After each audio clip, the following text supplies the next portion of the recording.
teachers. This is Joe Michelina. I'm Modesto City Schools math coordinator, and I just started recording, so we'll have a recording of this to come back to if there's any steps you want to see that Carlton goes through that you want to see again. First of all, thank you for taking the time to be here with us today during your vacation time. We really do appreciate that. I want you to know that we will not have a link to go to or anything else to do to take attendance. I'm going to take attendance based on what I see in the chat participation. So for those of you just joining us, I asked the question in the chat earlier. So if you could just answer real quick, yes or no, whether or not you've been able to access your teacher account through the directions that we sent yesterday. I think that Veronica had made up those directions for us. So if you could do that now, that would be great. And I want to let you know we are aware of the 10 o'clock town hall meeting with MTA. So for those of you who would be leaving for that, remember this will be recorded. Veronica Davalos is with us, and she's our MCS math coach, and we will be monitoring the chat. Let's please take our 2 hours that we have with Carlton to keep it on Savvas, so that I know we have lots of questions about district stuff, but let's keep it on to the curriculum today. And for those of you who are still having trouble getting on, Veronica and I can stay on past the call after Carlton leaves to try to help out a little bit more, get you into your account. So without further ado, we are very fortunate and thankful to have Carlton back. So Carlton, good morning, welcome, and it's all yours. Thank you. Good morning, ladies and gentlemen. I just want to show my face for a second. Hello out there. I wish we could meet in person. It has been quite the year, as everyone knows. And hope you guys have a great school year. And I think that you're going to see that this curriculum is really designed to help you guys with this distance learning. I mean, who knew, right, that this was going to take place? But fortunately, the tools that are included in this program are very powerful. Especially in a distance learning environment in a situation like this. So I'm going to turn my camera off now just to save some bandwidth, and then we will continue on with the presentation. Now, as we have the presentation open, you guys can go ahead and open another window or open another tab on your browser there. And I want to show you the agenda for the day. The most important thing that we're going to do today is make sure you guys feel good about your first day of school. Make sure that you guys feel good about the tools that are available to you and how to create assignments, how you can monitor student learning from a distance, and also make sure you guys know how to create assignments and make things that are engaging for your students. And then how can you keep track of your students' progress and that sort of thing too. So this is the agenda and the objectives here. And obviously the most important thing here is make sure you guys are ready to plan for instruction. And the goal is that by the end of the session, you will feel good enough about the program that when you see your students virtually or in person, either one, first time you see them, you will be familiar enough with the program that you're just going to hit the ground running and do a great job in that. All right. So just briefly to remind you guys what components everyone has. Hopefully you've gotten your kit by now, but obviously your students are going to have the student edition, the hardcover student edition. They're going to have the digital access to Savvas Realize. And there's a very important tool called the Student Companion. And we're going to spend a little bit of time on what that Student Companion is. It is for those of you who don't know, it is a consumable workbook. So your students, every year, you will get a new shipment of these Student Companions. And it's designed for your students to write in, show their work, take notes. They can work on their examples. The graphs are already in the Student Companion, so they don't have to worry about trying to create new graphs and images and things like that. So the Student Companion is a critical part of this lesson structure that we're going to get into. And then, of course, for teachers, this is what you guys have. access to the Teacher's Edition, Savvas Realize. And I want to point out the TPO. You see those 4 letters there, the Teacher's Edition Program Overview. I'll show you where that lives on the Realize platform in just a couple of minutes here.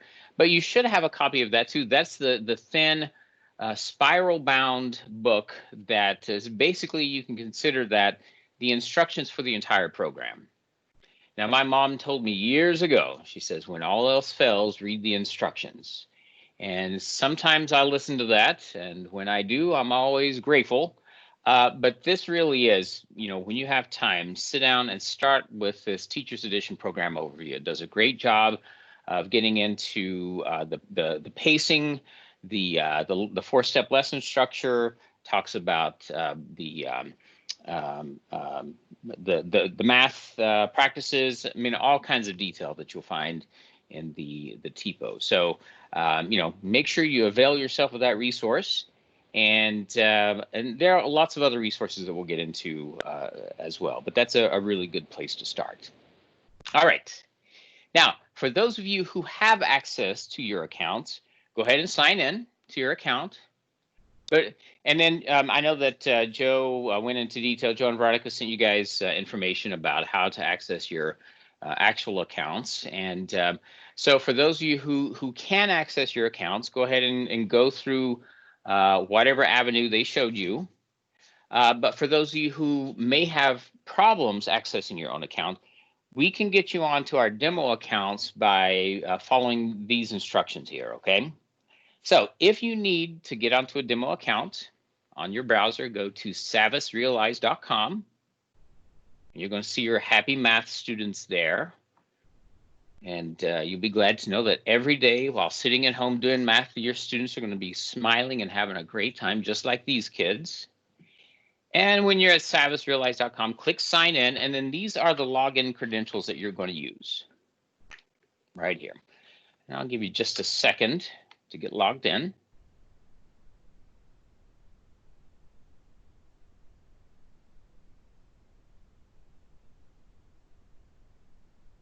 And again, this is only for those of you who may need to access the demo account. If you're using your actual account, you can click the Realize button on that Easy Bridge page. And when you do, now I'm going to switch views here. So if anyone needs more time to copy down this username and password, please let me know. I'll be happy to put that back up on the screen. But I'm going to switch apps here. And when you first log in, your screen is going to look something like this right here. Now, this is the Savvas Realize homepage. And this really is your go-to when it comes to lesson planning, finding resources, creating assignments, looking at student data. This is a goldmine of information and tools that you're going to be able to use with your students. We're going to go very quickly through the navigation of this platform.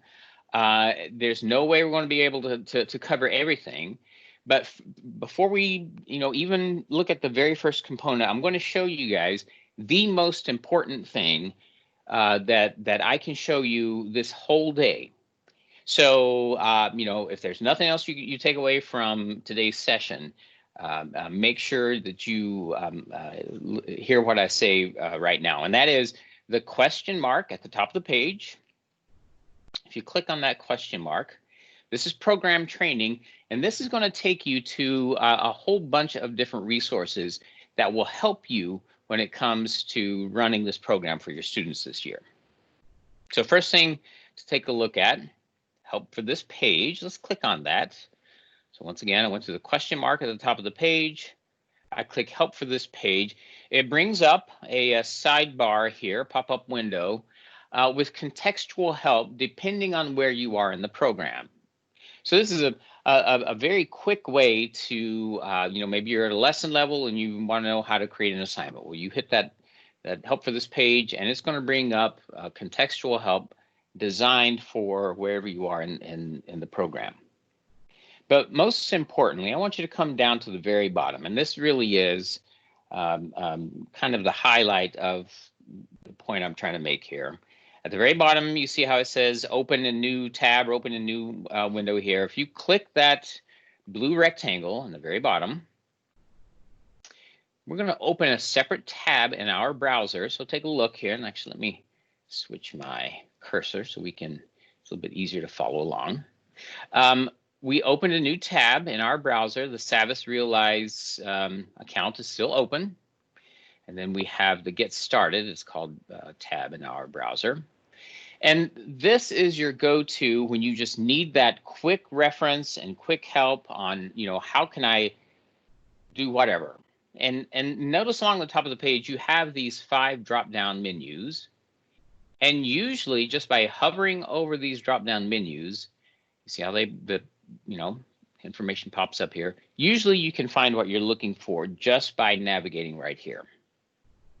So take a couple of minutes or a few seconds and bookmark this page and commit this, page to memory, because like I said before, there's no way that we're going to be able to get through everything that we'd like to cover in the amount of time that we have. And the program is so sophisticated and has so much good stuff in it that you're going to want to, dig deep and use all the resources. And this is your go-to to find out more information about the program right here. So I'm going to go back to the Savvas Realize platform by clicking that tab here. And I'm going to close this pop-up window and then just remind you that if you click the question mark, then select help for this page. And then at the very bottom of the page, you have that open in new tab blue button. If you click that button, that's how you get to that help page, all right? Now, the next most important thing that I want to show you, again, is under the question mark. Click the question mark, and that's program training. So if you click on program training, this is going to take you to mysavvastraining.com. It is a separate website, but your account will be linked with this website, and so you should see your name in the upper right-hand corner when you actually have you're using your own account. And then this is where you can find detailed training instructions on all of the programs. So, for instance, and this is something that I want you guys to actually, no, let's not start with Realize. Let's start with enVision. So in the search bar, if you search for the term enVision, and then we'll click the magnifying glass, you're going to get a whole list of all of our enVision math products. Now, scroll down about 1/3 of the way, and you're going to see 2018 AGA Common Core right here. Click the star next to that name, and that when you click that star, it's going to be added to your favorites, so it's going to be very easy for you to find this resource later on. And then when I click on the actual resource, that blue hyperlink, it's going to take me to a page that looks like this. The reason I wanted to start with enVision and have you guys take a look at this resource is because notice here in the overview section, we have a link to Desmos tutorial. Desmos tutorial for teachers, a tutorial for students. You can actually share this with your students if you want. Desmos, as you know, is a very powerful online grapher. It's a powerful online calculator, lots of different tools. In particular, the geometry grapher is very powerful, but it can be kind of tricky to learn how to use that. So this is one of the places you can go to learn more about Desmos and how to use it. And then if you go to on-demand training at the top of the page here and click this tab, we'll switch over to on-demand training. And now you can see a list of all the video resources you have, all the handouts that you can print for yourself. So this is another place you might want to go if you have a question about, now, how do I do, X, Y, or Z, whatever. And you can watch the tutorial, print the handout, and get information for that as well. If you still need help, at the top of the page, next to your programs button, click chat/support. And then here you can chat with one of our online curriculum specialists. You can tell that our curriculum specialists are standing by. If you see this color, if it's blue and green like this, it means someone's standing by. If it's black and white, it means they're helping another customer and they're not online at that moment. Otherwise, you can leave a message.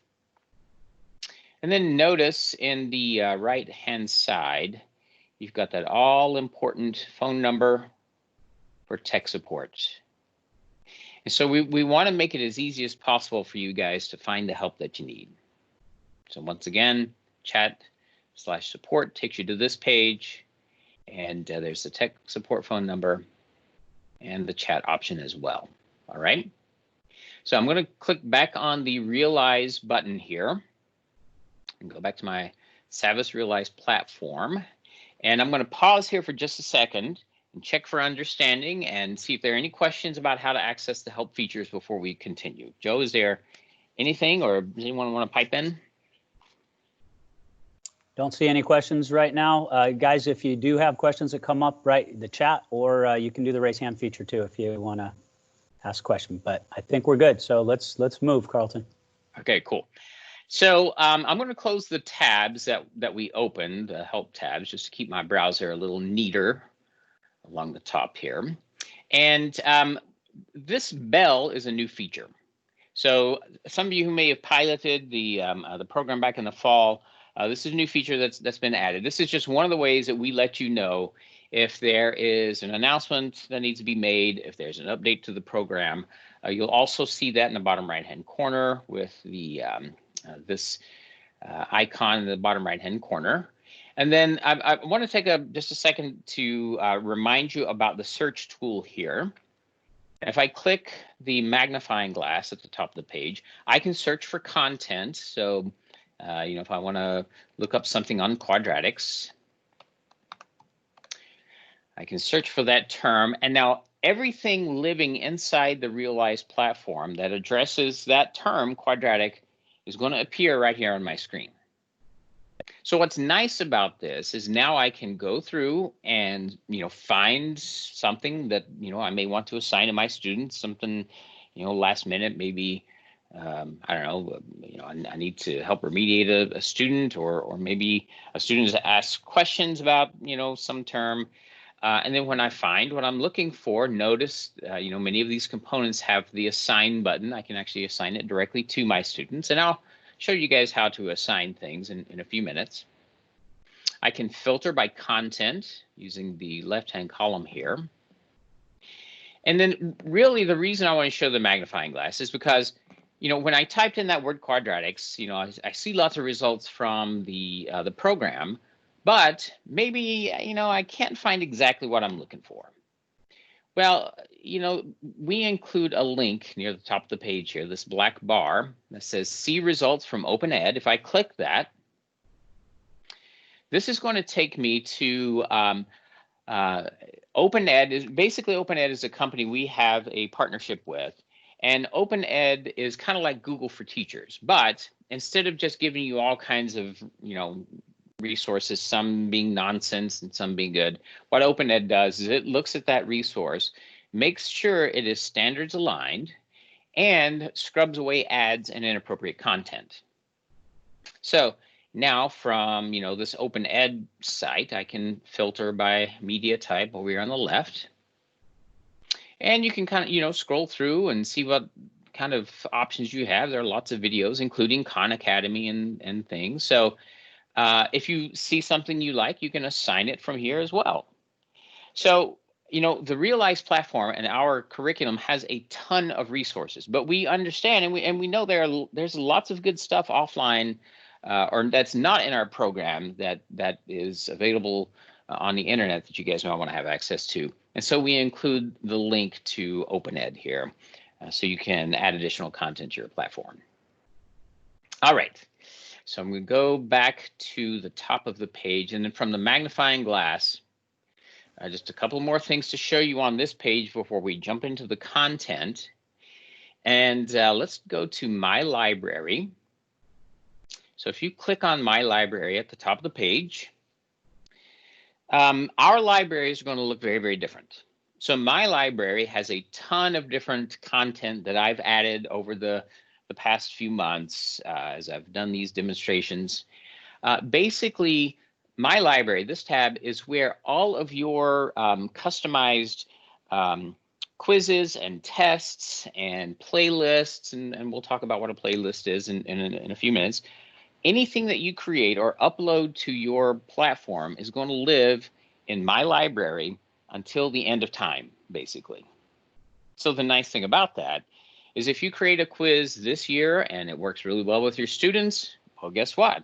That quiz is going to be waiting right here in your library. So it's very easy for you to find that quiz. And you see the 3 dots here. You click the 3 dots. And now we can assign that quiz. We can edit it. So anything you create is going to be saved.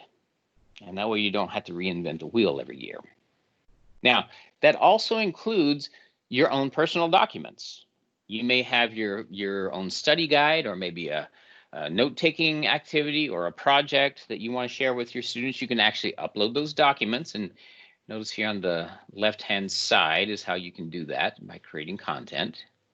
You can upload your own documents. And again, it will live here, and you can assign it directly to your students from this location right here. Now, one new feature that's been added to Savvas Realize, and we're super excited about that, is this Shared With Me tab at the top of the page. So I'm going to click on Shared With Me, and I have a couple of assignments that have been shared with me.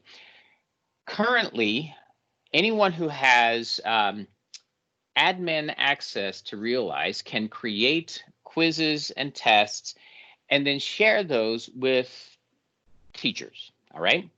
So for instance, Joe and Veronica could create a quiz or a test, maybe a standardized benchmark or something like that, and then pass that on to everyone. And then you as a teacher can grab that quiz or test, and you see the 3 dots, assign it when we need to, and our students would take that assessment, just as they normally would. And then, this is just one of the ways that we've set up so that the administrators and your math coordinators and your math coaches can share assessments with you. Now, currently, we only have it set up so that those with admin access to Realize can pass down and share assignments. We know that a lot of teachers really want to be able to share things with each other, and that's something that's on the roadmap. But for now, we just have the ability for the math coaches, math coordinators, and admins to share content with teachers. All right. And then just want to show you one more thing briefly before I pause for questions again. And that is, if you go all the way over to the right side and you see the silhouette, click on that silhouette. And this is important for those of you who are in particular in your own accounts right now. So click on the silhouette and then select Settings. I'm going to choose Settings. And it's the middle tab that I want you to notice. All right. Click on that middle tab, My Programs. Now, when I click on it, there's tons of different programs listed here. When those of you who are using the demo account, you're also going to have all kinds of programs. But if you're in your own account, you should see Algebra 1, Geometry, and Algebra 2, those 3 options. You can actually add all 3 of those curriculum titles to your teacher's account by selecting, all 3, and then click Save. And now, when you click on Browse, all 3 titles are going to show up on your account. Now, why is that important? Well, maybe you are teaching Algebra 1, and that's all you're teaching, Algebra 1, through the day. And you have some advanced kids, and you want to challenge them with some, Algebra 2 content. Well, since you've loaded Algebra 2 into your teacher's account, you can actually pull resources from that curriculum, from Algebra 2, and assign them to your students. Likewise, if maybe you're teaching geometry and you really need to revisit some Algebra 1 concepts, as a geometry teacher, you can access the Algebra 1 content and then pull in, review materials from Algebra 1 for your students. So basically, by adding these 3 programs, all the programs to your teacher's account, you have access to everything, Algebra 1, Geometry, and Algebra 2, and then you can push those things out to your students. All right, so click the Realize Home button. That's in the upper left-hand corner. Anytime you get lost in the Realize platform, we can always go home by clicking the top left corner. Carlton, before you leave that page, can you go back to that page? Oh, I guess you're here. You're right. Some questions that came up while you were on this page. So notifications. Those notifications with the bell and at the bottom, those are just from Savvas to us, right? Correct. Yep. Good question. Those would not be where we would put messages to students and things like that. We would use another means to do that. Just wanted to clarify that. Yep. Okay. Yep. That's an excellent question. That's just from Savvas to teachers. Yes. And also, this is where you'll get a notification that an admin has shared a resource with the teachers. So, Joe, if you create, for instance, you and Veronica create a test, then teachers will see, a notification here. And then when they click on it, it'll say, hey, you have content that's been shared with you. Thanks for clarifying that. Other questions that came up seemed mostly to do with the student consumable. And I think we'll want to wait to see what you're going to show us. They want to know if the student consumable is online, if students can see it without having to see the physical. And you're going to show us that when you get into the material and the assignments. So I just want to let teachers know that that's coming. And then the other question you already answered too about the share between teachers. So do know that's a hot topic with us too. We'd love to see the share feature to go from teacher to teacher. Brother, you and me both. Let me tell you, we get that request all the time. So I'll be happy to let you guys know. In fact, I might drive through Modesto, honking my horn and yelling out the window when that happens. We'll be listening for you. All right. Okay, so here we are back at the home page. And Joe, are we good? Can we move on? Oops. Yeah, go ahead. Let's move on. All right, cool. So here we are back at the home page. And then by now, you have your content added to your platform here. Algebra 1, Geometry, and Algebra 2. Let's go ahead and click on Browse. And then we're focusing on Algebra 1 for this morning's session. So I'm going to select Algebra 1. And when you first set up your account, if you've never looked at the Realize platform before, this is the default view when you first set up your account, this thumbnail view. I prefer list view, and so you can toggle between thumbnail view and list view. I'm going to be in list view for today's session, and the reason I like list view is it's really easy to see that one-to-one correspondence between all of the content on the Realize platform here and the teacher's edition. So, essentially this table of contents that we're looking at right here matches the table of contents in the teacher's edition and the student edition. So it's very easy to find exactly what you're looking for, between the textbook and the online platform because they line up. All right. So before we dig into the topics and the lessons and everything else, and I know you guys are dying to do that, we'll get to that very, very soon. I want to make sure you guys recognize and see these links that are at the top of the page, all right? Above the thin black line, right at the top of the page. First thing I want to show you, you click on this drop-down tools. Lots of different tools that you can access. There's math tools. These are really neat digital, simulations and things that you can do with your students when you have time. Play with those. It's a great way, to maybe demonstrate something on the computer from a distance, or even from the classroom. It's a really handy tool. Your students also have access to these math tools, so you both have access to the same things. These are quick links to Desmos here. But the two most important things I want to show you, first of all, answers and solutions. Click on this option right here, the answers and solutions option. And this is going to take you to a separate tab. and it will prompt you to download the Answers and Solutions software. Now, unless you are one of those super, mathy teachers and you want to go through and solve every single problem in the textbook by hand, you're going to want the solutions, the Answers and Solutions to everything within the textbook. Well, that's what this is all about, all right? So if it is in the student edition, the Answers and Solutions are going to be right here in this software package. And Joe, I believe you said that your district has already released or put this on the whitelist, or maybe even installed it on teachers' computers. Can you clarify that? That's what we found out on Monday, as some of the teachers were able to go ahead and download this on their computer themselves. Okay, good. Cool. And what the software does, again, everything in the textbook, and I keep emphasizing that for a reason, all right? And we'll get back to that for a second. Everything in the textbook, all the Answers and Solutions are going to be right here. You'll be able to create customized answer keys or solution keys. You can print them, save them. So that's why you have the separate software package for the Answers and Solutions in the textbook, all right? So go ahead, after this session, install that and play around with it. It's really easy to follow along.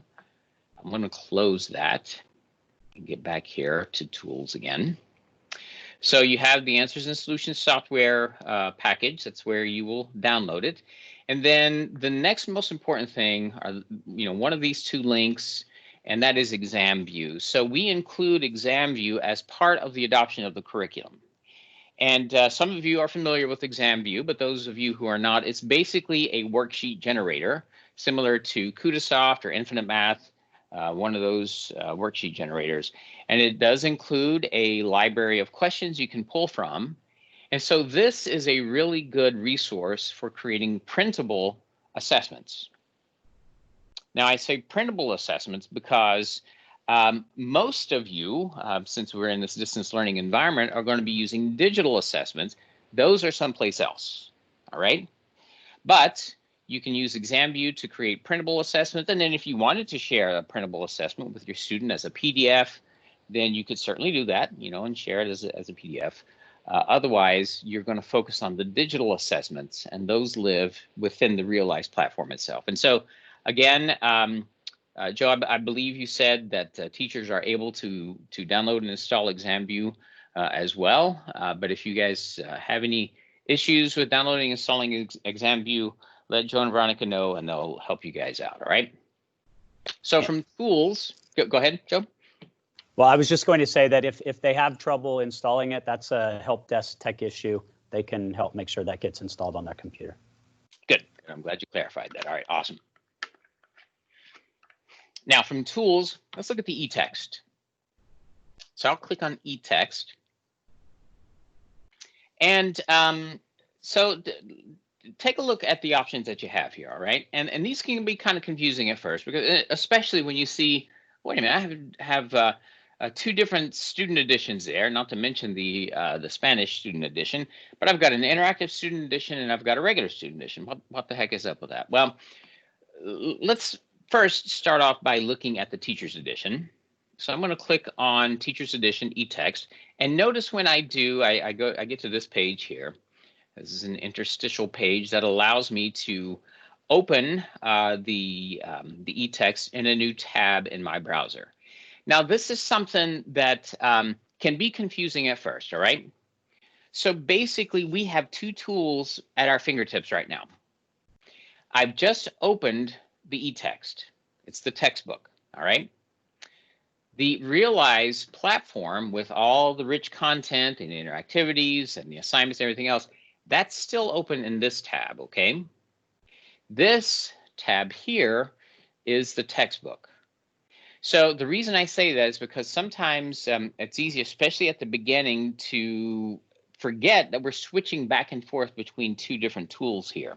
So right now we're looking just at the textbook.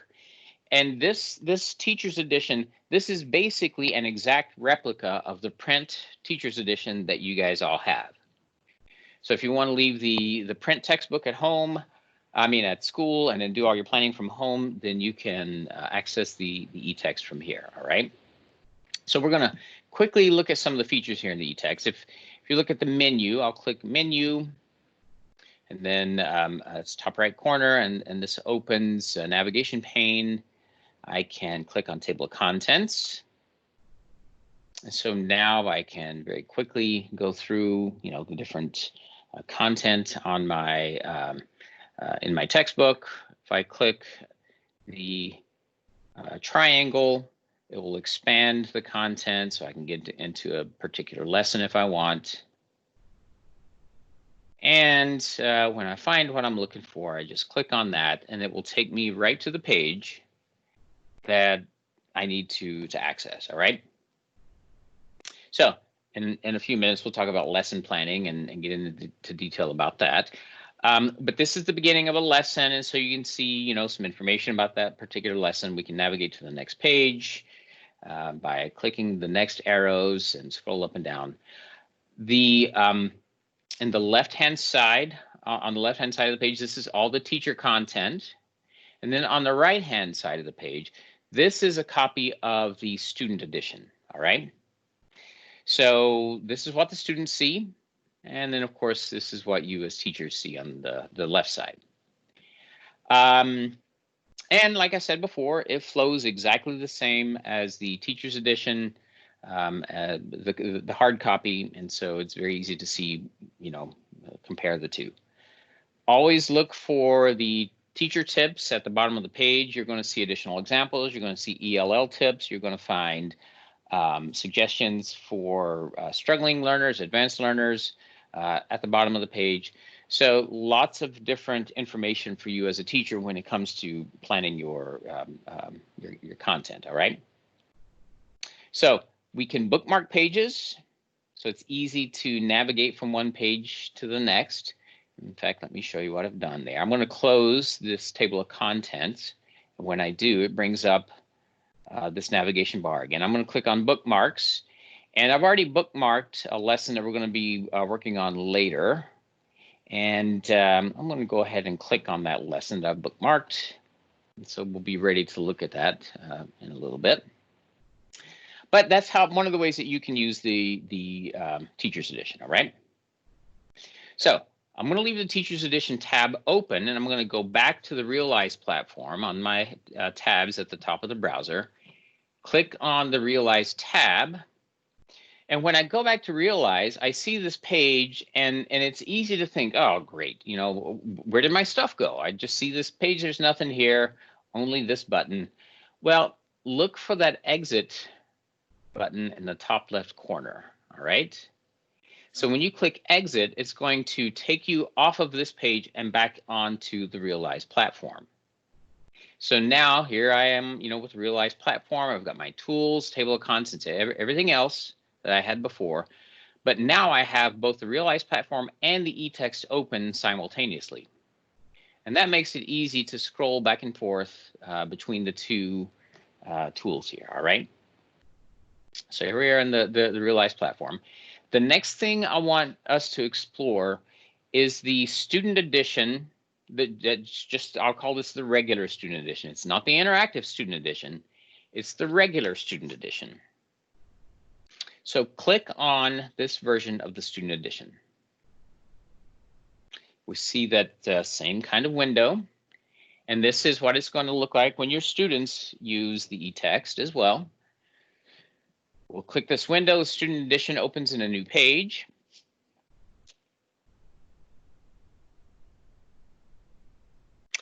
And we have the same navigation bar that we saw, in the teacher's edition.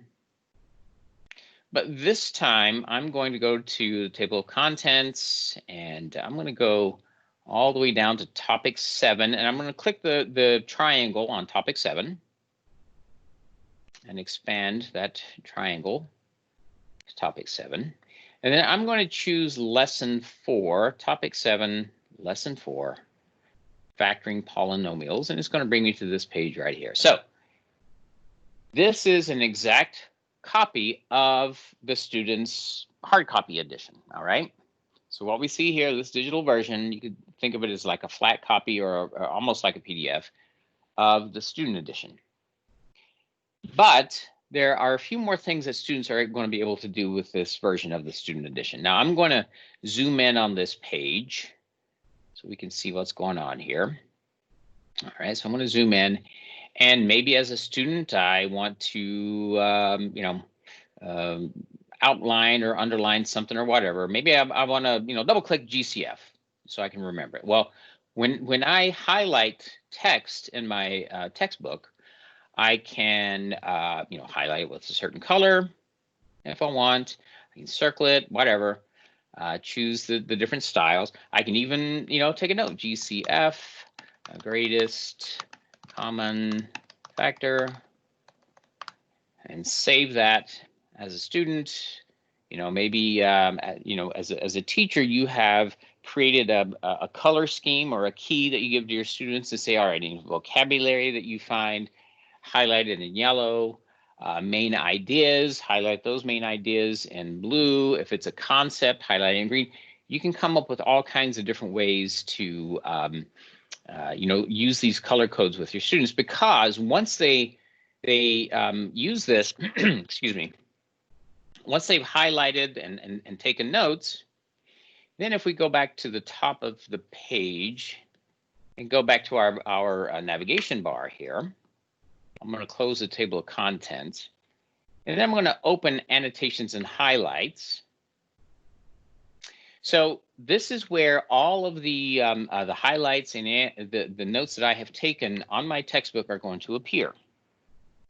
So look, I can actually filter by, the date, the style, the color. So that's why I was mentioning, if all my vocabulary words are in yellow and I filter by color, then I've got a nice handy list of all my vocabulary words right there. I can export all the notes that I've taken from this textbook, and then actually print those notes out on a Word doc and create my own study guide if I want to. So the digital textbook is handy if you want those students to go through and actually read ahead of time, annotate and highlight the content that they're reading. This is one of the ways that they can do that. All right. So I'm going to close this navigation bar. And then I'm going to show you something that's really, really cool. All right. I love living in California because for a variety of reasons, but one of the reasons is because it is so diverse. Well, that means that diversity means a lot of students in our classrooms do not speak English as a first language. So what do we do for those students? Well, Algebra 1 does have a robust set of resources for Spanish-speaking students, but how about our Chinese students or our Arabic-speaking students or, Filipino students, you name it? Well, what we've done is we've made this version of the textbook compatible with Google Translate. And so here's the deal, though. To use it, you're going to have to use the Google Chrome browser. You have to install the Google Translate extension, and that's you can see the icon at the top of my page here. And so when I click Google Translate, this window pops up. It says translate this page. And when I do, I see this drop down menu here. I can click that. And now I have access to over 100 different languages that I can translate this content into. So for instance, let's choose Arabic. So I'll select Arabic. And when I select that language, Arabic, I can see that most things are instantly translated into that language, all right? Now, I say most things because you'll notice here that if it's an image file, it does not translate images. So that's, one of the limitations, but everything else has been translated. Now, another extension you can use with Google or with the Chrome browser is this thing called Read Aloud. And I know that Joe and or Veronica shared with me earlier how I can share sound from my screen with you guys, but I don't think I have that control on my bar, unfortunately, here, but that's all right, because if you have Read Aloud, then, and again, that's another extension, and you select read aloud, then this is going to read the textbook in that native language. And so right now in my ear, I know you guys can't hear it, but in my ear, I'm listening to the Arabic version of this textbook. All right. So right now, I think Read Aloud supports about 40 or 50 of those languages. It doesn't support all of them, but it does support quite a few, and they're adding more and more languages as time goes by. All right. So I'm going to close this Google Translate and take us back to the English version here. I did want to mention, though, that I've shown this to teachers all over the state, and I've had about 30 or 40 of these languages verified by native speakers as being surprisingly good translations. So as time goes on, Google Translate gets better and better. It isn't perfect, but it's a whole lot better than just letting the kids sit there and struggle. Now, I'm sure you guys are already thinking about ways you can use Google Translate in your classroom. Obviously, some of your students will benefit from it. But a lot of times our students come into the classroom, even though they may be English language learners, and they have a pretty good, grasp of English and even academic level English. But then how do we reach out to our families? Well, this is a great way on that back to school night to show families, look, you can read this textbook in your native language if you want to.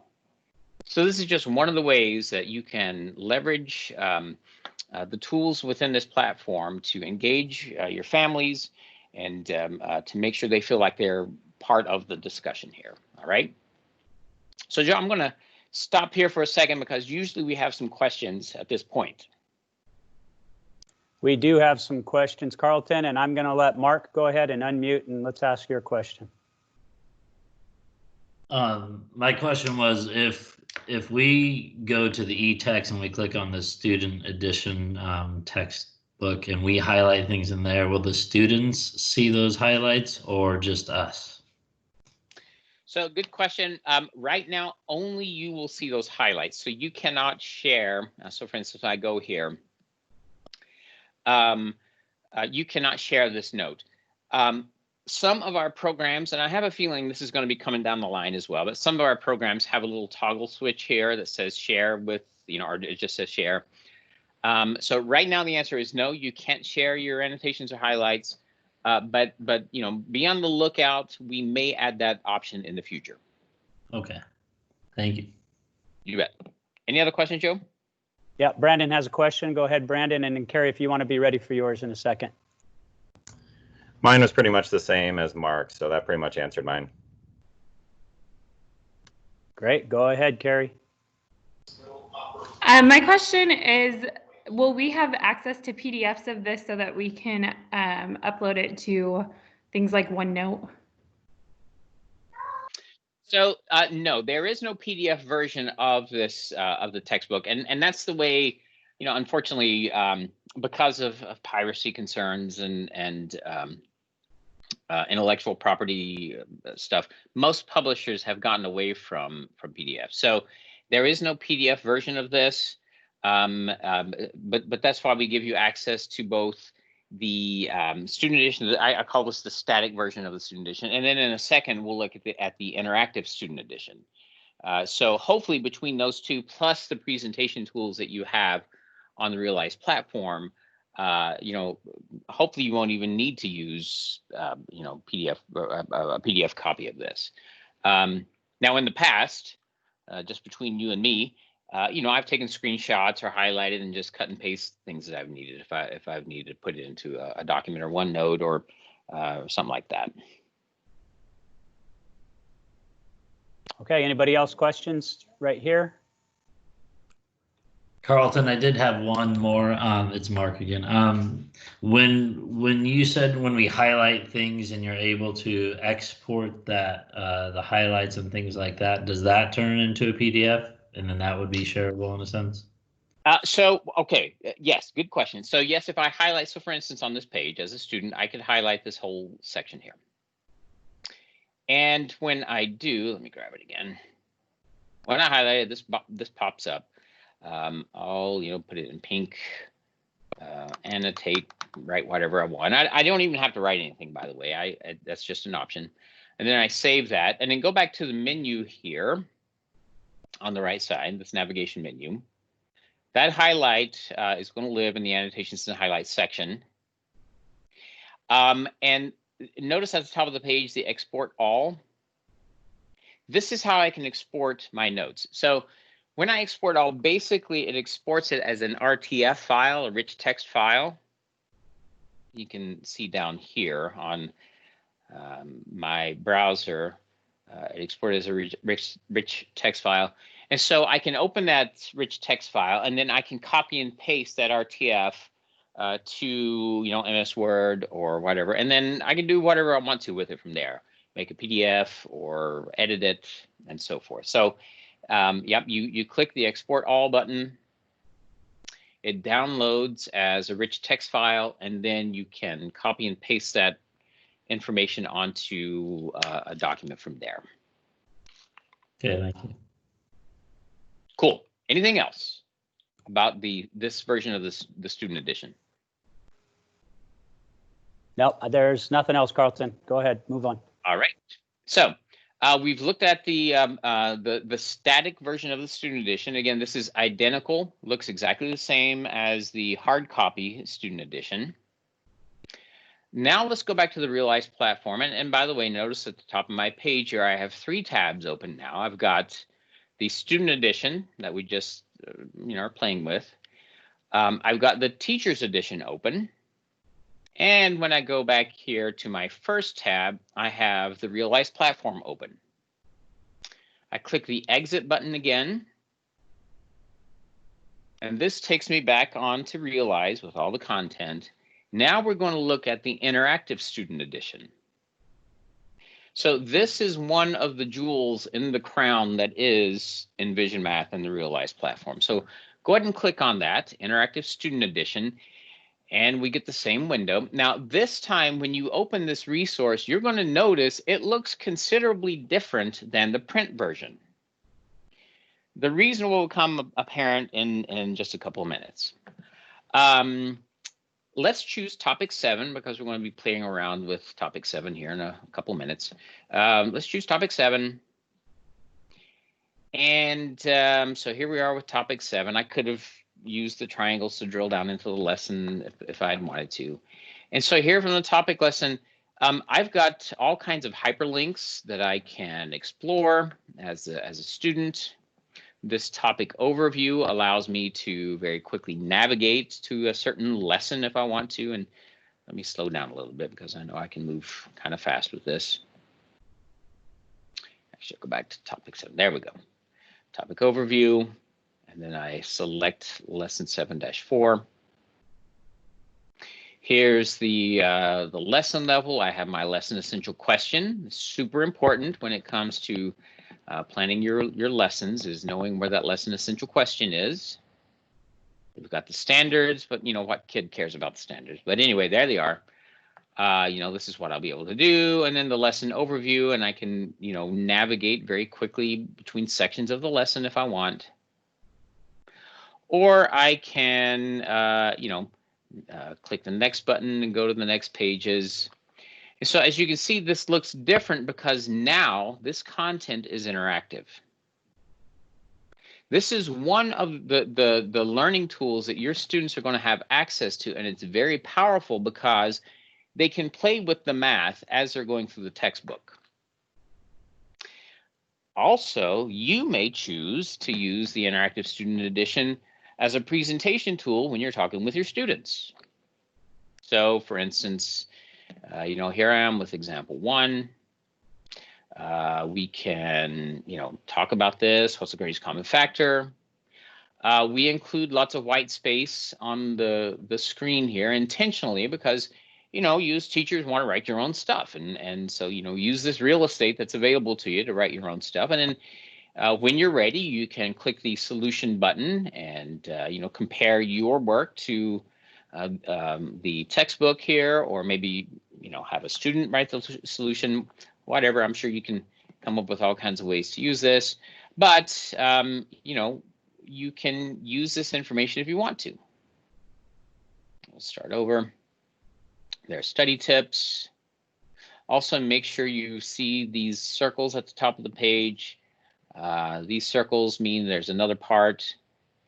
And we can actually, write our answers here. And if I get something wrong or write something ridiculous and click check answers, I can close this. And then notice that if I try to go back and change it now, I can't. Because once I check the answer, it's been locked. So students will learn very quickly that they can't just write a bunch of nonsense. Now, students can use this interactive student edition at any time they want, all right? They can access all the resources, they can play around with it, they can answer everything, they can play with all the content. But you can also assign lessons directly to your students. And if you assign the lesson, then you'll actually be able to go into your teacher's account and review all the work that they've done on that lesson. So right now, as a student, if I'm playing around with this and I've written 3 in this nonsense here and go on, that's for my benefit. And it will live there in my textbook and I can come back and look at it later. But if my teacher had assigned this to me, then my teacher would be able to go in and review the work that I've done from this lesson.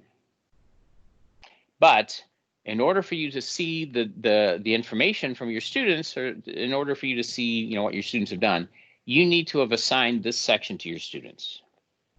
And again, I'll show you how to assign content to your students later, all right?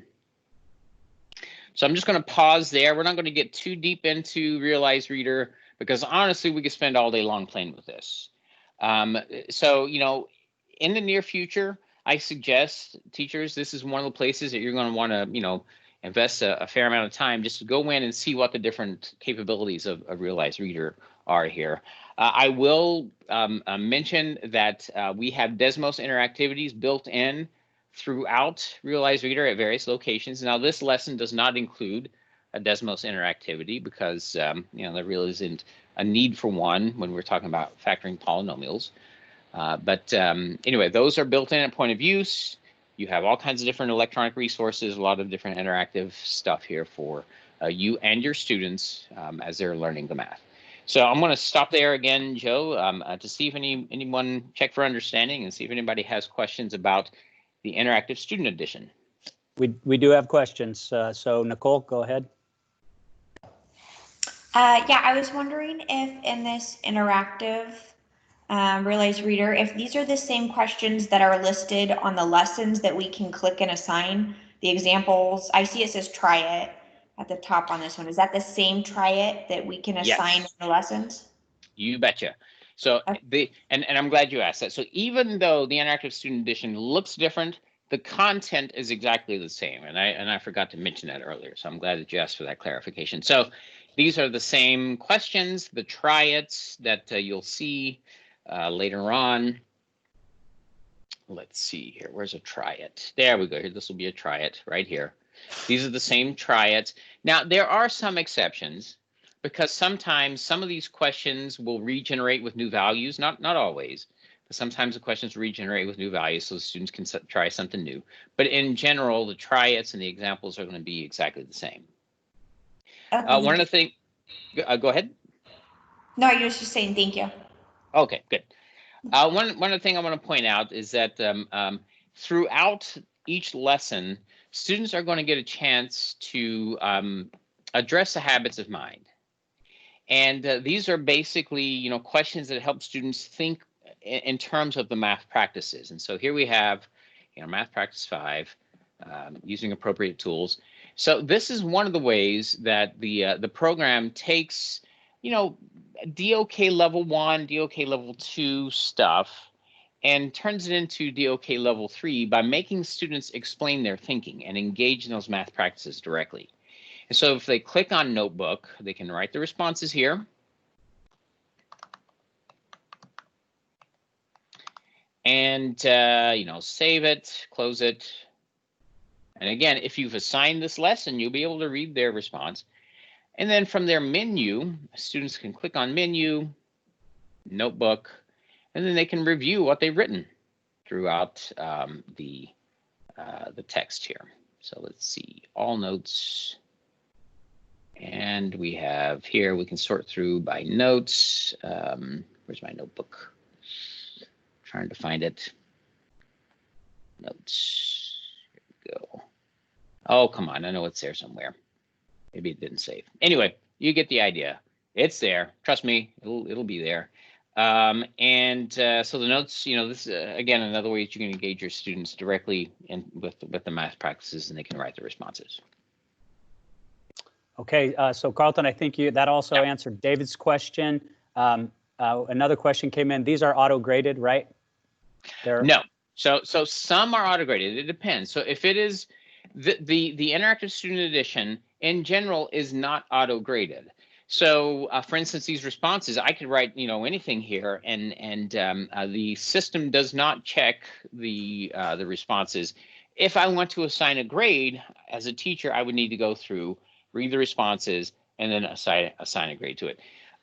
Most teachers use the interactive student edition more as a learning opportunity for students, and we'll occasionally go in and do spot checks and things like that.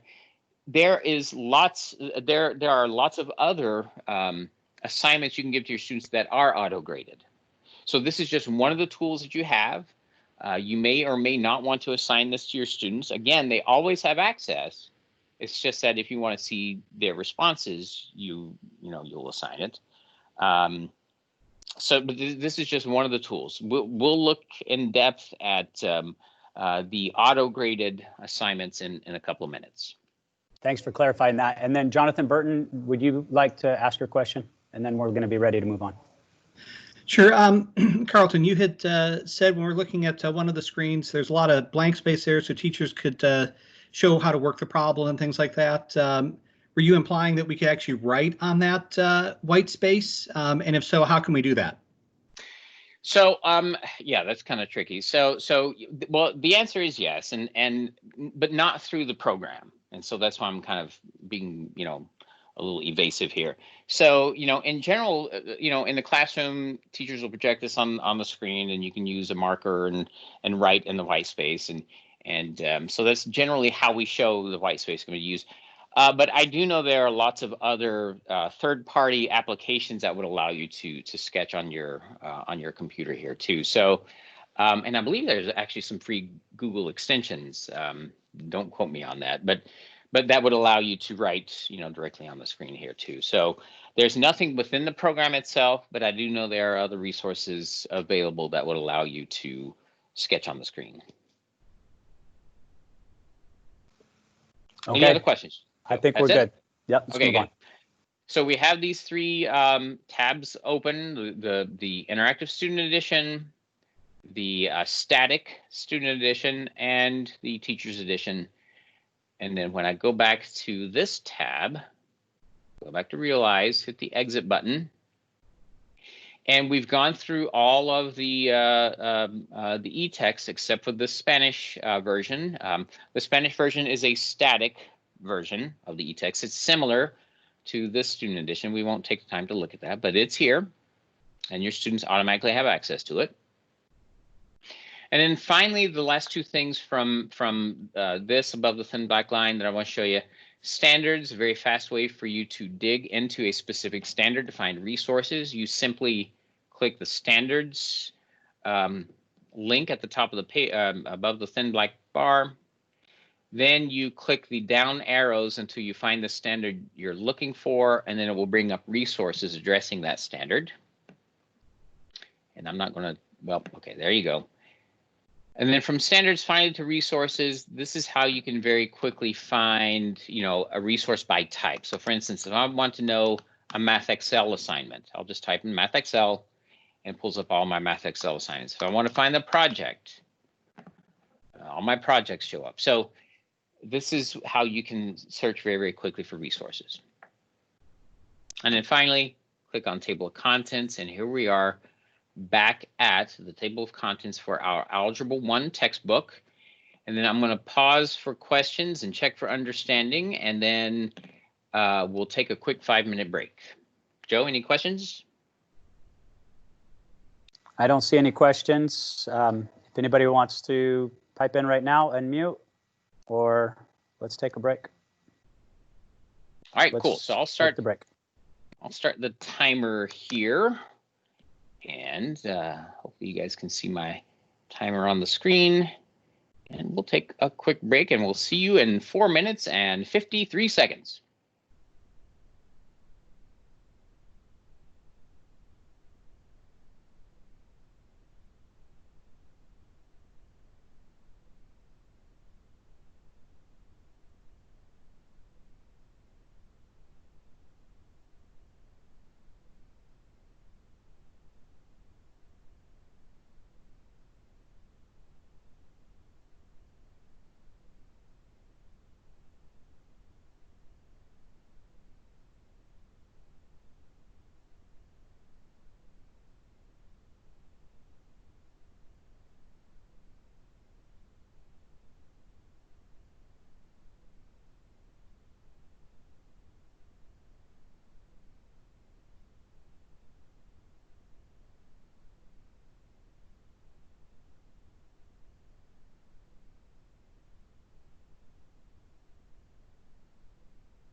Welcome back, ladies and gentlemen.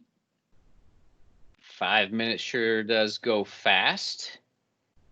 All right, so here we are back to the Realize platform. And now we're going to dig into the actual content and start talking about how you can use this, in particular in a distance learning environment, but also, you know, eventually you will see your students again, live and in person, and you'll be able to use, you know, these same resources with your students right there in the classroom. So, Joe, I just want to make sure I'm live. Can you hear me? Are we good? You're good to go, Carlton. All right, cool. So here we are at the table of contents for our Algebra 1 textbook. Now, if you want to open your hard copy of the textbook, either the teacher's edition or student edition, you can see, like I said before, it matches exactly. Now, there are 3 levels of the program, and I'm going to very quickly go through those 3 levels. We have the table of contents of the program level. That's the, you know, the 10,000 mile view. You know, we can see the whole content right here. Instead of chapters, we call them topics, and that's because we pulled the language directly from the Common Core State Standards. But you can think of it as a chapter if you want. And then if I click on a topic from the table of contents, this takes me to the 2nd level of the program, which is the topic level. So here we are in a topic, and this would be exactly the same as if I had turned to topic 7 in my teacher's edition or student edition. I can see at the very beginning kind of, you know, a summary of all the lessons that I will do in this topic. And then finally, at the deepest level of the program is the lesson level. So if you're following along, click on lesson 7-4 from this topic, and this takes us to the lesson level. This is the deepest part of our program. Now, this is what you as teachers can see. Students are going to see something dramatically different when they look at this. But I don't want you to freak out, though, because when I show you the difference, because you'll see that they can actually dig into the exact same content. It's just that they have one way to do it, one road to go down to access the same content, while you guys as teachers have a couple of different options. We make it as simple as possible for the students while making it complicated for you guys here. So you can go through and choose exactly what you want, you know, on the fly, all right? Or in your planning. So here we are at the lesson level.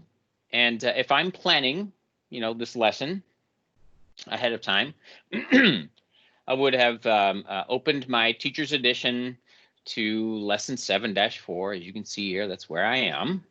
And at the very beginning of the lesson, in the teacher's edition, you know, I can find out about the shifts in the Common Core, focus, coherence, and rigor, the math practices that are and standards that are going to be covered in the lesson, and so forth. I'm going to close this navigation bar just to get out of the way. I'll click the next button, and now we see the first activity in this lesson. It is a step 1 is always called explore, and there are 3 different types of explore activities. This one happens to be model and discuss. All right. This is one of the things that one of the tools we use with our students to get them thinking about the math.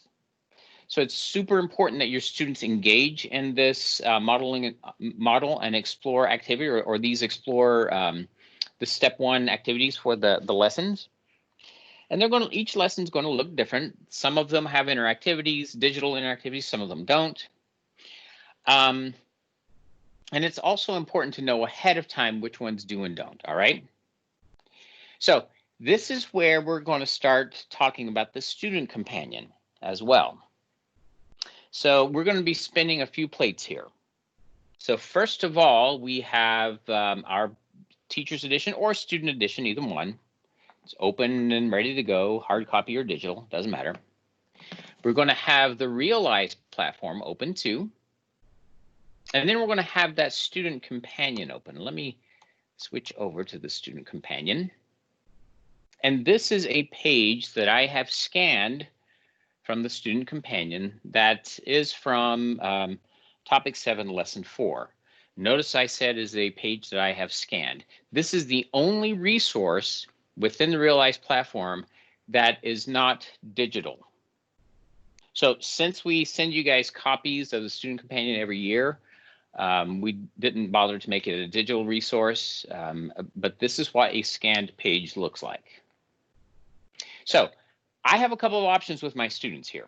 On this first step in the lesson, this model and discuss step, I could have them open their Student Companions and show their work on step 1, and they can write here, you know, with their pencils and, you know, respond to this, and that's fine. But this particular lesson has a really cool interactivity that's built in, and that's why I say it's super important to know what that lesson looks like ahead of time. So I'm going to go back to the Realize platform, and I'm going to click on the Explore step. So when I'm at the lesson level, this lesson level, I call this the backstage view of the lesson. So if you could think of, you know, a play, there's all kinds of things going on backstage. If I click on a component, and in this case, I'll click on the Explore step, this is going to take me to the presentation view for this lesson. All right. So this is what I want my students to see. We can look at this and read it. Now, what's cool about this is, unlike the Student Companion, which is just a piece of paper and students have to write on it, I can actually drag and drop these, you know, squares here to, you know, fulfill the requirements. So, you know, I want an equal number of sections for entrees and side dishes. Does that meet our requirements? Yep, that's good. Okay, how about more sections for entrees and side dishes? There are lots of different ways that we can arrange this, of course, you know, to make sure we have a square. Does this work? Nope, it's not going to work like that. So we'll have to, you know, make some other arrangements. And basically, as you guys can probably see, we're working on the concept of completing the square. And we're doing this visually. So in this case, this opening model and discuss step for my students is ideal for my students to do digitally. So ahead of time, I would have assigned this piece of the lesson to my students so they could do it on their computers at home. Now, they can automatically access the same thing in their interactive student edition. They can play with the dragging the blocks around and things like that. But since I want to emphasize, look, guys, this is something I want you to work on, I would have assigned this to my students ahead of time and had them work on it. Now, when it comes to thinking about how to do this distance learning, I know that most likely you guys won't be, you know, face-to-face with your students every single day on Zoom calls or Microsoft Team calls or anything like that. And your time is going to be super precious. I suggest that you consider using these step 1s as kind of like a pre-work, and maybe they can do step 1 at home the night before. That way, when you jump into your Microsoft Team lessons the next day, they've already done step 1, and you can talk about, you know, what they've seen and what they've discovered. Now, you as the teacher can use this page to present the work to your students. All right. And and we can discuss, okay, this is one of the ways we can arrange the 3 blocks, you know, are more entrees than sides and so on. Anyway, you get the idea. And then when we're ready to move on as a teacher, remember, I'm using this as a presentation tool. I can go to the top of the page and click this drop-down menu. And now I can very quickly navigate to the next section I want to show my students. So from here, we go to Model and Discuss. We've got that first example. So I click example 1. And here we are looking at example 1. Now, if you look at the student edition, example 1 here, I'm going to bring up the student edition here.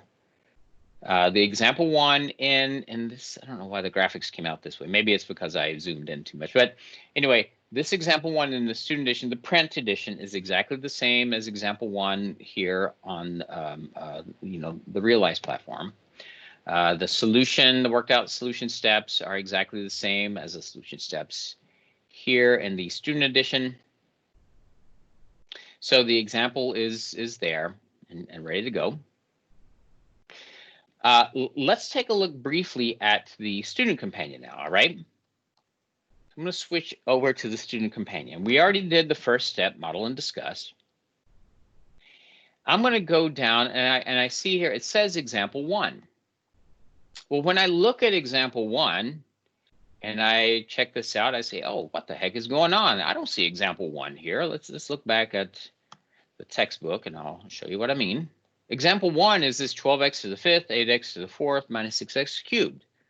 Where is that in the student companion? Well, the answer is it does not live in the student companion. The instructional examples are not in the student companion. If we had included all the instructional samples in the student companion, that student companion would be the size of the New York City Yellow Pages, basically. What we've done instead is that we've included the triads in the student companion. So when you see example 1, notice it says triad. We include the triads in the student companion with space for them to do the work. So if your students are, going through the lesson as you're presenting, using Realize, maybe they have their student companions open and they're trying the work here. And they can do the work with their pencils. You might have them take a snapshot and upload it so you can, show it to your students or whatever. The triads are basically your way of doing formative assessments as you're going through the lesson, and it gives your students room to do the work. This is a gold mine because I tell you, for years I created my own, I call it a facilitated note-taking guide, because I was utterly shocked to discover how poor my students, many of my students' note-taking skills were. And especially if it came to things like drawing graphs and that sort of thing, I mean, that was just a disaster. So having those things pre-printed and ready to go is awesome. And again, you and your students will get another copy every year, all right, of this. Please make sure to use this as much as possible. All right, so the students do the triads from example 1. We go back to the Realize platform. And when I'm finished with this, when you're presenting, always look in the bottom right-hand corner, and you'll see that there's 1 of 2 down here. This is 2 of 2. This is where my triads are. Your students can also do this digitally as well. So if you want them to, do the triads digitally, and then you can review their assessments, their responses digitally, you're certainly welcome to do that. And then when you're ready, we go to the drop-down menu, go to the next example. This example, again, is in the teacher's edition. The student edition. We'll look at example 2. Here we see example 2. There's example 2. But it is not in the student companion. Remember, it's only the triads that you'll see in the student companion. All right, so I'm going to pause here for just a second and see if we check for understanding again and see if we have any questions about navigating between those 3 plates we're spinning, the Realize platform, the student edition, and the student companion. Are there any questions about how they compare with each other or how to use those 3 together? So Carlton, I don't see any questions, but if anybody has anything, if you want to unmute and jump in right now. Sorry, I just think of one. So the student edition and the student companion are obviously 2 different things, but the student companion has the work of the triad sections from the student edition. Exactly. Okay. So here's a copy of the student edition. When I compare that, let me show the whole example so it's easier to see. This is example 2 from lesson 4. And I compare that to the student companion. Here's example 2. The instructional part of the example is not here. You know, there's the instructional part. But if you notice the try-its down here, you know, and of course we don't want students writing in the hard copy, you know, the student edition. Those try-its, they can write them here. So it's the same try-its in general you're going to see in the student companion with room for your students to do the work. Okay. And then Carlton, you mentioned this page that you're on right now. Yes. We do not have that digitally. You have scanned it, so that's why you're able to show us this now. But the students will have that physical companion in their hands. That's exactly right. Yep.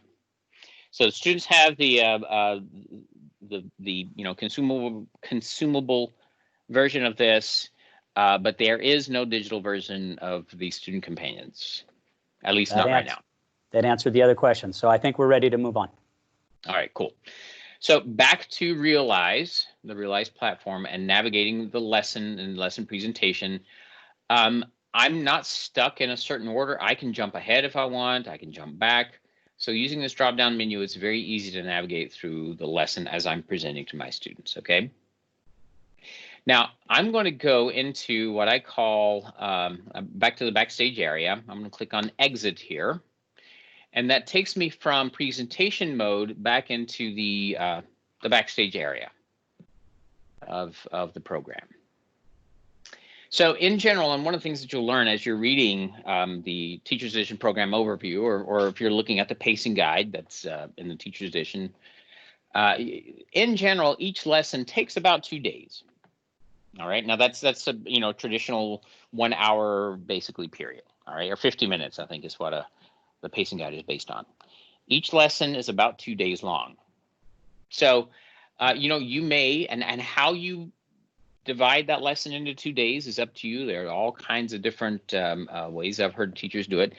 But you may decide to cover the first, you know, explore step, and then step 2 is understand and apply. Maybe you go through, you know, half of these examples the first day, and then the second day you want to start off, you know, where you left off. Well, then just click right there to that, you know, the next thing you want to do. So when students come in, you can choose where you want to start. All right.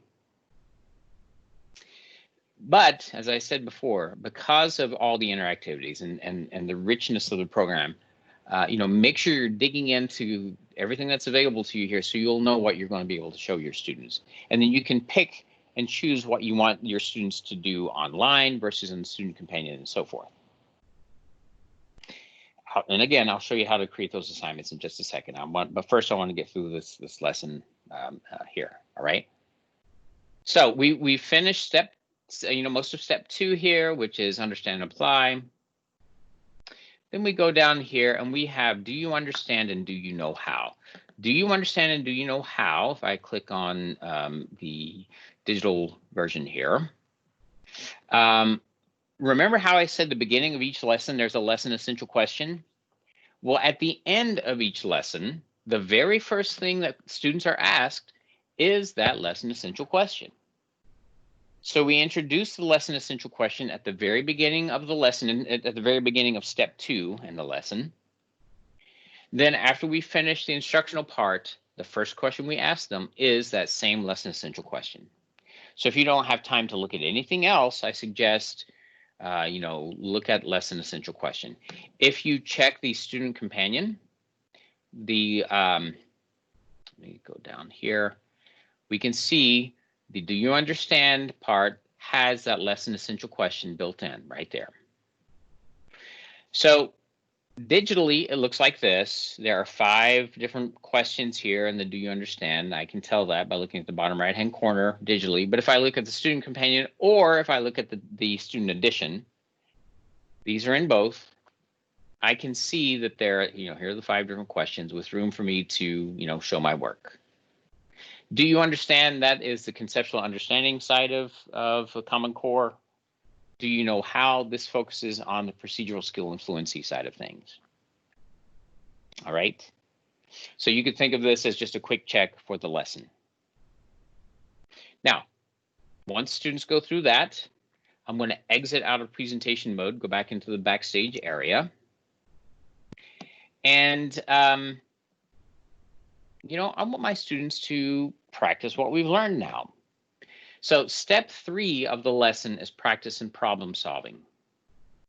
Let's look at the student addition, all right? So here we are in the student addition, and I'm going to go to the end of the lesson. And just like every other math book on the face of the planet, practically, you're going to find a set of problems at the end of each lesson. Here we go. Here's a set of problems at the end of each lesson. This problem set starts with problem 18. And the first section is called Understand. These are those conceptual understanding kind of preloading questions that we want to give to our students. And these are meant for students to, you know, do the work and then to have discussions about what we've discovered here, all right? If it's red, it means it's a math practice. Anyway, so we have, you know, some different sections here. We've got Understand. We've got a practice section. So we start at problem 18, and then we go all the way through problem, let's see, what's the last problem here? Looks like problem 43 is the last problem at the end of this lesson. Yep, problem 43. Okay. So when I go to the Realize platform, I see that in practice and problem solving, I have something here called Math Excel for School, Practice and Problem Solving. Same title as what's in the textbook. Well, this is where some wonderful news, you're going to hear some great news, all right? This Math Excel assignment is one of those self-graded assignments that we talked about. This Math Excel assignment also includes the same problem types as you see in the student edition. So the student edition has the print version of the problems. Math Excel has the digital version of those problems. And remember how I said that, you know, on the student edition, we start with problem 18. There's problem 18, use structure. Well, guess what? The first problem in Math Excel is problem 18. This is how you can correlate, you know, exactly which problem in Math Excel corresponds to the problem in the student edition. So one thing I want to point out that can be kind of confusing. This is the first, down at the bottom, it says question 1 of 26. This is the first question in Math Excel, but this is how you can tell which problem it correlates to in the teacher's edition, all right?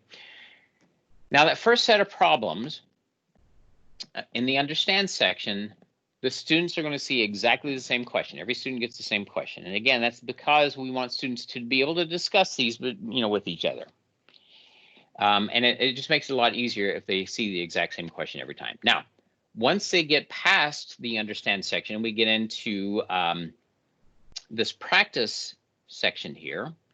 I'm going to jump ahead. So like, I don't know, let's go to problem 18.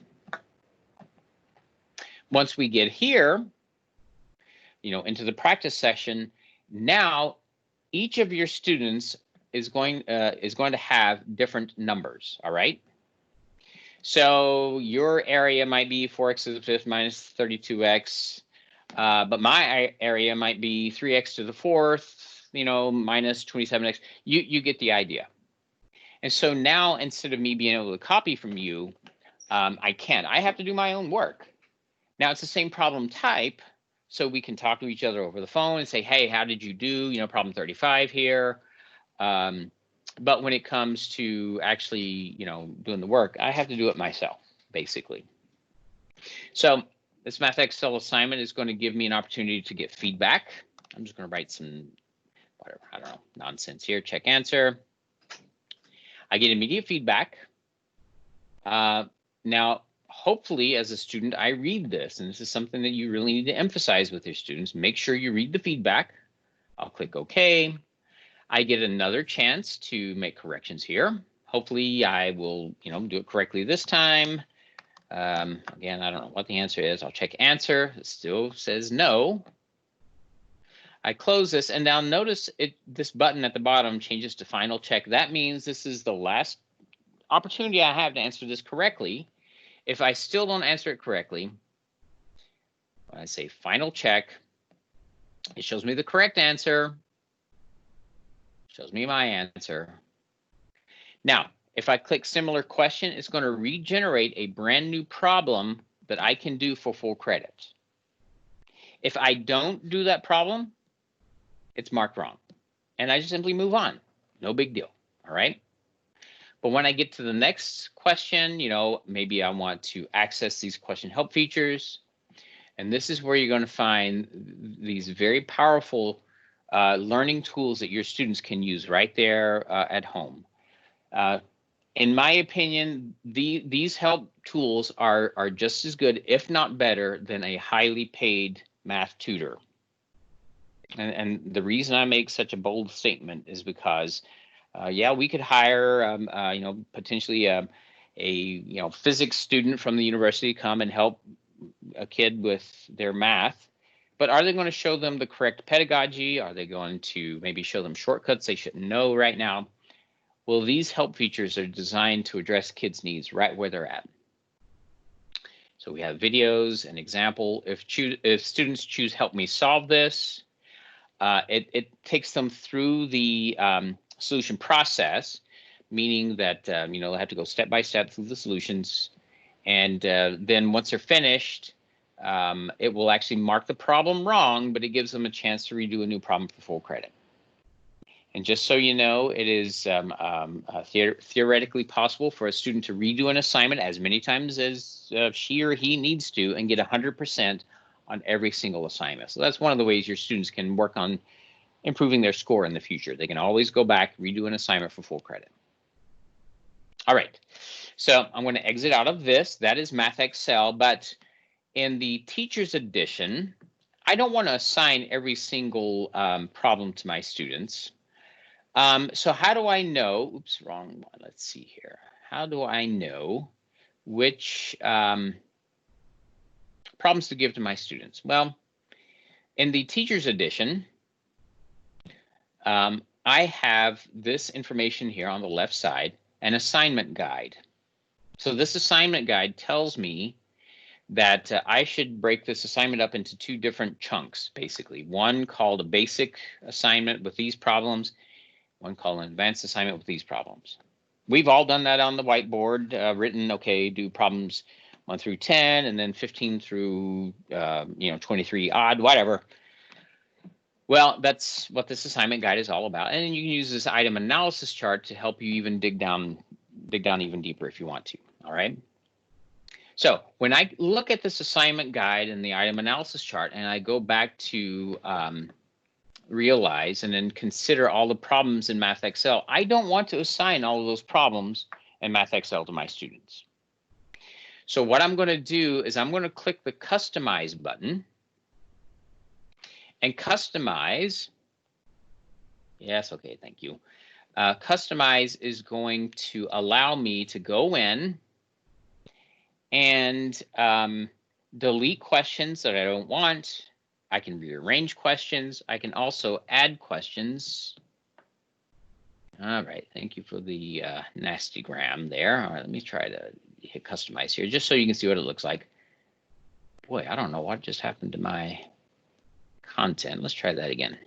And we're not going to spend too much time on it because it really does walk you through how you can customize. In fact, I'm just going to skip right over that. If you know where customize is, that's where you go to customize the content. But then I want to show you the two different versions that I created. And then this will allow me to show you how to create an assignment. So ahead of time, I created a version that I call advanced. And that advanced version is based on, these problems here. I just deleted the problems not listed. And then I called the other version standard. I think standard is a better title than basic, Oh, you're just basic. No, that's not that. Anyway, so I called it standard. And again, I deleted the problems that were in the advanced version. And now I can hit the assign button. When I click assign, I get this box that pops up. I can change the title if I want. I choose the start date. Students will not see this assignment until the start date appears. So if you're one of those super organized teachers and you know exactly what you're going to be doing March 23rd of 2024, then you can set that date if you want. But we can set the start date and the due date. And from here, we have some options when it comes to pushing out the assignment. I could push this to my whole class if I want by starting to type the class name, and notice all my everything that has that word period in it, PER, will pop up. And so maybe I want to push it out to my whole first period Algebra 1. Or maybe I want to push it out to an individual student. I'm going to give this one to Hermione Granger because she's an advanced student. And I start typing in her name and I select her. I also want to give this to Katniss Everdeen. I type her name in. She pops up. But I've also created different groups that I can push this assignment out to. And one of those groups is my advanced students. The group I created is called Advanced. I start typing in Advanced. I hit that. And now all of the students in my Advanced group are going to get this assignment. I'm going to go ahead and delete Algebra 1 first period. I don't want to give it to the entire assignment. And I'm going to delete, the students. And so now this assignment is only going to go out to my advanced students. I click assign. And now my advanced students are going to get this assignment. I go to my standard, click assigned, and same thing. And now instead of typing in advanced, I'm going to type in standard. Or did I make, maybe I made it basic. Yep, basic. And then this assignment will go to my basic students. So that's one of the ways you can very easily and quickly differentiate assignments to your students. Now, your students will not know they're in a group unless they sit down and compare side by side. All right. Now, on the title, obviously, one students are going to open it and it'll say advanced, the other one will say standard. But anyway, when you create groups, students won't know they're in a group unless you have told them ahead of time, or unless there's something that distinguishes them in the list here, all right, or in their in the title. So we've just talked about a whole bunch of stuff there. We've talked about Math Excel, the tools that are available in Math Excel. We've talked about how to customize Math Excel assignments, and we've talked about how you can assign, create assignments, and then how you can even, create groups. We just briefly mentioned creating groups. And I'll show you how to create groups in a minute. But I want to stop there, Joe, and check for understanding and see if there are any questions. I had one on the groups. I know you're going to get into it, but I think it was answered over the summer when we had it, but I totally forgot. For when we set up a group, let's say I have advanced students in first period and advanced students in sixth period. Can I put them all together in one group? You sure can. So you have the option of creating an advanced sixth period group and an advanced first period group, or you can simply call the group advanced and then assign all your students to that same group. Okay. Thank you. You have that option. Anything else? I had a quick question. Yeah, go ahead. Okay, I just wanted to make sure you could hear me. Has there been any changes to looking at the scores for those Math Excel? In the spring when I was using it, I found it incredibly difficult to look at what the kids got. Maybe it's because I was using playlists, I'm not really sure, but it was just incredibly frustrating to find out what they actually got on the assignment. So are you talking about the individual questions or the actual score itself? Just like the overall score when they finished an assignment. Yeah. So a couple of things in that question. First of all, if you create a playlist, and that's what we're going to talk about next, if you create a playlist, everything in that playlist is going to go into a single assignment score.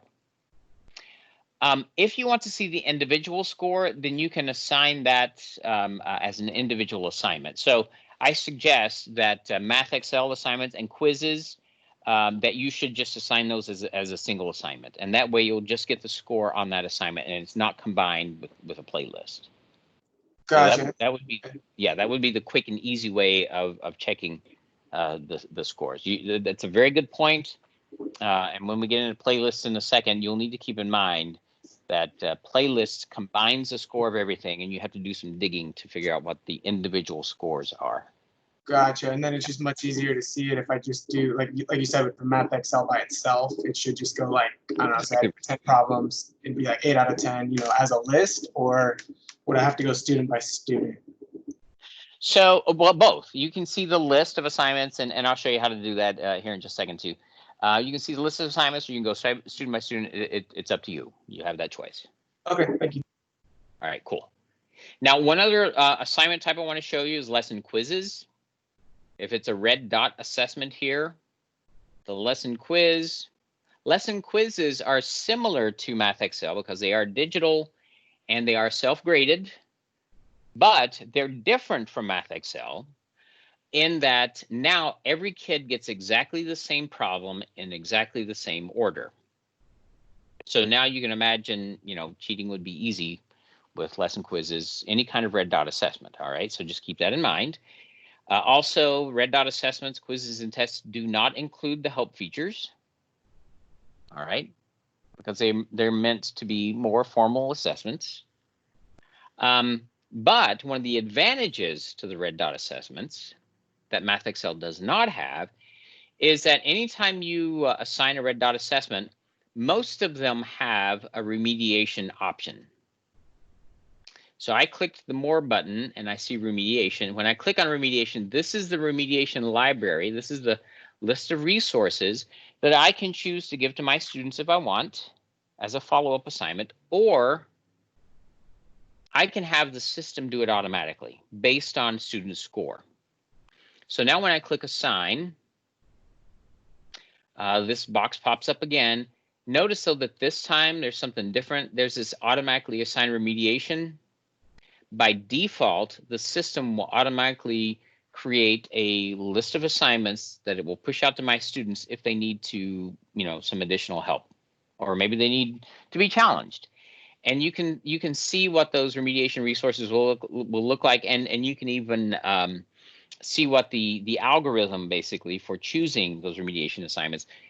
In the Teacher's Edition, at the end of the lesson, there's a lesson. It says lesson quiz. And so this is basically the criteria that the system uses to know which resources to assign to each student. This gives you a preview of these, you know, the lesson quiz and so on. So back to here, red dot assessments. Every kid gets the same questions, same answers. Now you can customize these lesson quizzes and change the order of the questions, and then name each one by group. So for instance, I have a group 1 quiz, a group 2 quiz, group 3 quiz, and then assign those customized quizzes to, you know, individual groups that I've set up in my classroom. And now when students are sitting right next to each other, there are up to 5 different versions floating around. And so that's one of the things that you can do to help curtail cheating. But you'll still get all the data, and it'll be very easy for you to check those scores. All right. Any questions about lesson quizzes before we move on, or just assessment types in general? I had a quick question. Did you say you Yeah. could customize the remediation? You can't customize the remediation, but you can manually select the remediation. So, you know, again, when I click the assign button, there's this checkbox here. It says automatically. If I uncheck that, then I can go in and manually pick the resources that I want to give to my students as remediation resources. So again, if I click on remediation and I go here to remediation, then notice I have an assign button on each one of these components. I can assign it directly instead of having the system do it. Okay. So yeah, if you leave it, automatic, it assigns those 3. Otherwise, you can pick and choose. Exactly. Okay. And there may be an argument for unchecking it. You know, maybe some kids will get overwhelmed if they get all 3. So maybe you just want to give them the virtual one. Anyway, it's up to you. Yeah, you can absolutely do that. All right. So that is basically a lesson flow. As you go through, you'll see that there are lots of different options in terms of content that you can assign to your students from a lesson. But I didn't want to mention, remember earlier I was emphasizing how you get the solutions from for everything in the textbook from that software package, the the answers and solution software. That's where the textbook answers are. Well, answers to the digital assessments are going to be here at the digital assessment. Look for teacher resources, and this is where the answers are going to be. This is also where you can get paper copies of those same digital resources. So, sometimes our kids have IEPs or 504s and they, they need a hard copy. Well, here you go. Here's where you get your hard copy and the answers. So if it is a digital assessment, look for the answer key in teacher resources right here. All right. So let's talk about how we can leverage these tools now to help our students in a distance learning environment. Someone earlier mentioned a playlist and how they use playlists earlier in the year, and that is awesome.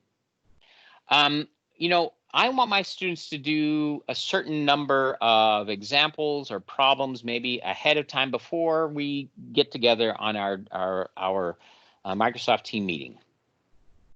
So from this lesson, I'm going to choose, I really want them to do model and discuss. I want them to look at example 1, example 2, and then I'm going to go down here and I'm going to choose the concept summary because I want them to review the concept summary as well. So basically, I choose the components from the lesson that I want my students to do ahead of time. I go to the top of the page here, and then I say add selected to playlist. Now I have 2 options, but I want to add selected to playlist because what this allows me to do, first of all, it will save my playlist for me. I'll say create new playlist.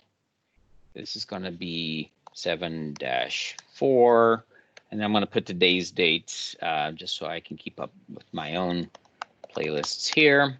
And today is 7:30. Create playlist. And when I create that playlist, I can close the playlist and then go to different sections of the book or even to a different textbook if I want and add content to the playlist. But for now, I'm going to say go to playlist. This shows me the 4 items I've selected. And I wish I had added the video, but anyway, that doesn't matter. Every lesson, just so you guys know, every lesson does include at least 2 virtual nerd videos that your students can reference, and it's a person that comes online. You can see their face, and they're actually explaining the concept. So the videos are awesome help resources too, and so you may want to stick these in your playlist. But once you have your playlist built, you can change the order of things if you want. So let's do the model and discuss first. The conceptual understanding, I'm going to put that after the concept summary because they might need the concepts first. We'll save that and then click assign all. And this is going to go to all my students. So I'll select today's date, and I want them to do this tonight. So I'm only going to give them 1 day to work on this. And here's period 1. Then I can type in period 2, period 3, and assign it to all my classes simultaneously. Click assign. And now when my students log in, they're going to see an assignment that looks like this. All right. So now this is one of the places that you as a teacher can go to look at your assignments. Notice that I clicked on classes at the top of the page. From classes, I choose assignments. Here are all my assignments that I have selected for my students. And I can go to, the playlist that I just created. Here's a playlist right here. And now from a teacher point of view, if I want to see what that playlist looks like, I click preview. Otherwise, and notice also you can edit the assignment. Otherwise, when the students log in and they click the playlist, it's just going to open right to the playlist. And it looks like this. So, we could jump into the first thing from the playlist. Now, this is a different playlist, but that's okay. You'll get the idea. They can start this component of the playlist, But what's cool about it is that everything is lined up as separate tabs in this playlist, okay? So now they would go to this next step, then they go to the next step, and basically everything that I want them to do is bundled in this playlist, and it's very easy for them not to get lost. They just go from one tab to the next, and then when they're done, they submit their work, and then you as a teacher will actually be able to go in and review their work. Now, as someone mentioned earlier, you know, playlists will combine all those scores into one. So be careful. If you want to see an individual score, you should assign it as an individual component. So for instance, here, you know, if I want to see the scores just for Math Excel, I should assign that separately. And this way, it's kind of like a flipped classroom. You know, the students go in, they do this ahead of time. They work through the things on their own, and then we can come back and discuss it as a class.